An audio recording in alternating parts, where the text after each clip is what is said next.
TVS जो कि India की third largest two wheeler manufacturing company है। क्या आपको पता है इसका जो नाम है टीवीएस, वो इसके फाउंडर के नाम पर टीवी सुंदरम के नाम पर रखा गया है। टीवी सुंदरम का जन्म 1887 में मद्रास प्रेसिडेंसी के तिरुनगड़ी में हुआ था। ये एक बहुत ही नॉर्मल फैमिली से थे और ऐसा बिल्कुल नहीं था कि इन्हें हमेशा से पता था कि इन्हें बिजनेस ही करना है। इन्होंने मल्टीपल चीजों में अपने हाथ ट्राई करे और उसके बाद इन्होंने टीवीएस कंपनी की शुरुआत की। कैसे टीवीएस कंपनी की शुरुआत हुई और कैसे आज ये इस मुकाम पर पहुंची, इस बारे में बात करेंगे। लेकिन इससे पहले मैं आपको यही कहना चाहूंगी कि अगर आपको ये वीडियो पसंद आए तो प्लीज इस वीडियो को लाइक और शेयर जरूर कीजिएगा।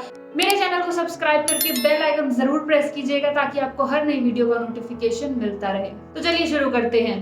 टीवी सुंदरम भी एक आम इंसान की तरह पहले कंफ्यूज रहते थे।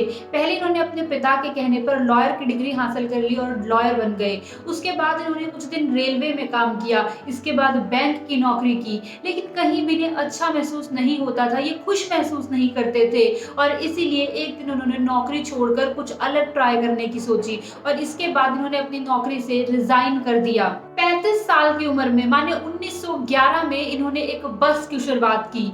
जी हाँ, आप सोच रहे होंगे ये कंपनियां टू व्हीलर से फेमस है, लेकिन इन्होंने अपनी शुरुआत एक बस सर्विस के थ्रू की थी। इन्होंने अपनी पहली जो बस है वो मदुराई के रास्ते पर चलाई थी और इन्होंने इस कंपनी का नाम रखा था TV Sundaram and sons private limited.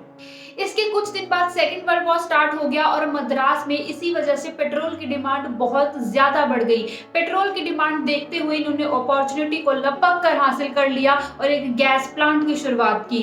तब इनका जो टर्नओवर है वो काफी अच्छा हो गया था और इसीलिए इन्होंने टीवीएस जो ये बस सर्विस देते थे उससे अलग एक कंपनी बनाई, टीवीएस मोटर्स।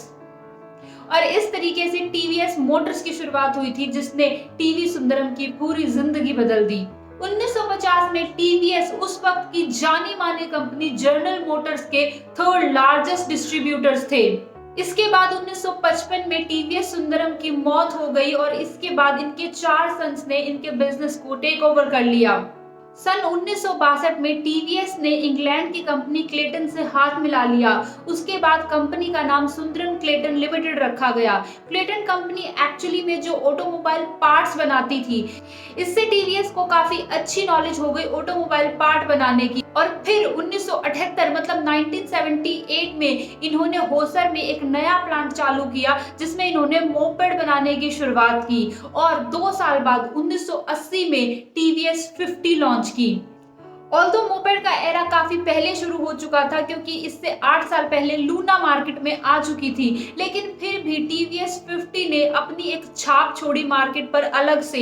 ये लोगों की पहली पसंद बन गई और इसके कारण कई सारे थे। पहला कारण था प्राइस और उसमें इतना अच्छा प्रोडक्ट, लेकिन इसके बाद भी यूटिलिटी, इसका इजी टू हैंडल होना, इसकी सर्विस अवेलेबल होना पूरे इंडिया में, ये सारे प्राइमरी रीजन बन गए टीवीएस के जीत के। और इसके बाद शुरू हुआ टीवीएस सुजुकी एरा। जी हाँ, 1984 में टीवीएस क्लेटन लिमिटेड ने सुजुकी के साथ 1 साल की पार्टनरशिप की और इस पार्टनरशिप का जो मेन मकसद था वो था इंडियन मार्केट के लिए स्पेशली डिजाइन और टेक्नोलॉजी ट्रांसफर। और इसी पार्टनरशिप के दौरान कंपनी का नाम बदलकर टीवीएस सुजुकी रख दिया गया। इस वक्त में सुजुकी ने टीवीएस के साथ मिलकर कई सारे मॉडल्स बनाए और इनके जो खास मॉडल्स थे वो थे सुजुकी सुप्रा, सुजुकी सुमराई, सुजुकी सोगन और सुजुकी शाओलिन। 2001 में सुजुकी से अलग होने के बाद टीवीएस ने अपना नाम बदलकर फिर से टीवीएस मोटर्स रख दिया। अलग होने के दौरान दोनों कंपनी में आपस में टकराव ना हो इसीलिए एक 30 महीने का मोटोरियम पीरियड रखा गया। इस मोटोरियम पीरियड में लिखा था कि सुजुकी टीवीएस को कंपटीशन नहीं देगी और 30 महीने तक इंडियन मार्केट में कोई भी टू व्हीलर लॉन्च नहीं करेगी। टीवीएस हमेशा से कुछ अलग और चैलेंजिंग करना चाहती थी और इसीलिए इन्होंने धीरे धीरे तैयारी के साथ अपने कुछ फ्लैगशिप मॉडल्स मार्केट में उतारे, जिन मॉडल्स ने टीवीएस का नाम मार्केट में ना सिर्फ ऊंचा किया बल्कि इसे एक ब्रांड बना दिया। और ये मॉडल्स थे TVS Apache RR310, TVS Apache RTR 200, TVS Victor, TVS XL 100। TVS को एक चीज पता थी कि अगर इन्हें मार्केट में रहना है तो इन्हें कुछ थ्रिलिंग करते रहना होगा, और इसीलिए इन्होंने एक और चैलेंज लिया 2015 में। 2015 में इन्होंने डाकर रैली में हिस्सा लिया। डाकर रैली असल में दुनिया की सबसे लंबी और मुश्किल रेसों में से एक है। ये कई सारे डिवीजन्स में होती है, अलग अलग डिवीजन में अलग अलग व्हीकल्स, जैसे बाइक्स अलग डिवीजन में, कार्स अलग, एसयूवी अलग, ट्रक्स अलग, इस तरीके से अलग अलग डिवीजन्स में रेस होती है। लेकिन टीवीएस ऐसा अकेले नहीं कर सकती थी, और इसीलिए इन्होंने एक फ्रेंच कंपनी शेरको के साथ पार्टनरशिप की, और इस डेरको रैली में जाने के लिए टीम का नाम रखा गया शेरको टीवीएस रैली फैक्ट्री टीम। 2016 में इन्होंने BMW कंपनी के साथ मिलकर BMW G310R मॉडल बनाया, जो कि मोस्टली होसर प्लांट में ही बना था। सोचिए, टीवीएस कंपनी एक बस सर्विस से शुरू होकर आज इंडिया की third largest two wheeler manufacturing company है, और एक ऐसे इंसान टीवीएस सुंदरम जी, उन्होंने as a job, as a lawyer शुरू किया और एज एन बिजनेसमैन एंड किया। हम कहीं से भी शुरू करके कहीं पर भी खत्म कर सकते हैं।